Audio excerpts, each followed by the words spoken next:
अस्सलाम वालेकुम जी, सत श्री अकाल, की हाल ने जी। एक गज़ल दे दो चार शेर तुहाडी नज़र। उम्मीद है गज़ल तुहानू पसंद आएगी क्योंकि बहुत सारे लोगों ने इसनू साढ़े तिकर फरमाइश पढ़ाई कि इसनू ज़रूर वीडियो बना के चैनल ते अपलोड करो। तो चढ़ते लैंदे पंजाब दे सारे दोस्तां बेलियां नू उन्हां दी नज़र एक एक शेर के बैठ ज़रा मैं अख दी बारी पेड़ दियां। बैठ ज़रा मैं अख दी बारी पेड़ दियां, फिर होठां ते राग पहाड़ी छेड़ दियां। ते तेरे लई ते बुन बुन झल्लिया रखे सी,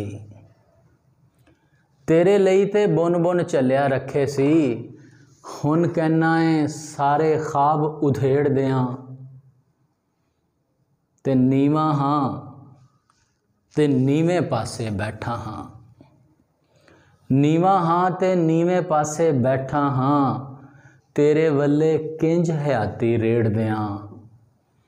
ते घुम रहा है रुक रुक चक्का सावां दा, घुम रहा है रुक रुक चक्का सावां दा। वस चले ते इक्को वारी गेड़ दियां। ते मैं चाहना वा हाली वक्त लंघा लईए, मैं चाहना वा हाली वक्त लंघा लईए। तू चाहना है सारी हुने नबेड़ दियां। बैठ ज़रा मैं अख दी बारी पेड़ दियां, फिर होठां ते राग पहाड़ी छेड़ दियां।